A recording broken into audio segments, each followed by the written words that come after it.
सन pharma में एक opportunity clearly 3 trades आए हैं वैसे फार्मा कंपनियों की तरफ से, अगर आपने गौर किया हो, जो हमारे जानकार दे रहे हैं। फटाफट से यतिन को जोड़ लेते हैं, फिर अनुज आपको बताएंगे डिटेल में। कल कंसिडरिंग एक्सपायरी सर पर आ ही गई है, आपकी क्लोजिंग की रणनीति क्या होनी चाहिए?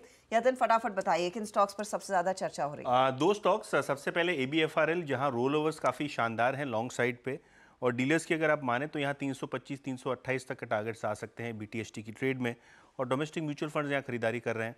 तो कहीं ना कहीं ये बिरला ग्रुप की कंपनी ABFRL काफ़ी टाइम से डीलिंग रूम्स के रिडार पे, और यहाँ फिर से एक बार डीलिंग रूम्स जो है खरीदारी की सलाह दे रहे हैं। इसके अलावा सिप्ला काउंटर वीक है, काफ़ी सारे रीजंस हैं कि गोवा प्लांट को रिपीट ऑब्जर्वेशंस आए हैं, स्टॉक प्रेशर में है। डीलर्स के हिसाब से यहाँ FIs बिकवाली कर रहे हैं, STBT की ट्रेड यहाँ बनती है, उनको लगता है कि काउंटर में अभी भी 30 से 40 रुपए डाउनसाइड की पॉसिबिलिटी है, तो यहाँ एक शॉर्ट सेल वो लोग जुलाई सीरीज में खोल रहे हैं। ओके, तो सप्लाई में जुलाई सीरीज में शॉर्ट का ट्रेड, लेकिन ABFRL में एक तेजी का माहौल बनता हुआ दिखाई दे रहा है। शुक्रिया यतिन इस अपडेट के लिए।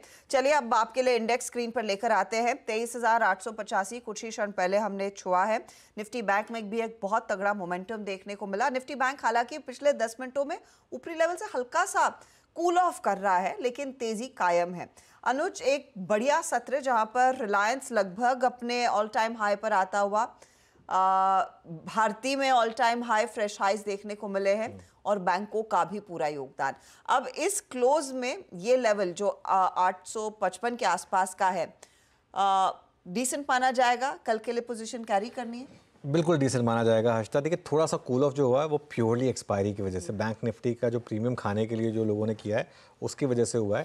देखिए, जो मैं कल की स्ट्रैटेजी दे रहा हूँ वो बहुत सिंपल है, अपनी लॉन्ग पोजीशन को कैरी करिए। एक तरीके से आप इसको हेज कर सकते हैं, कल की 24,000 की कॉल को बेचकर।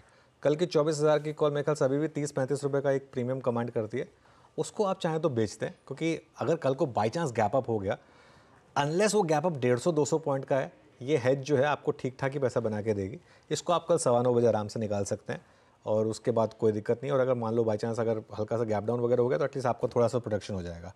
और एक चीज़ जो मैं बोल रहा हूँ, अब ना निफ्टी को प्रेफर करें ओवर बैंक निफ्टी।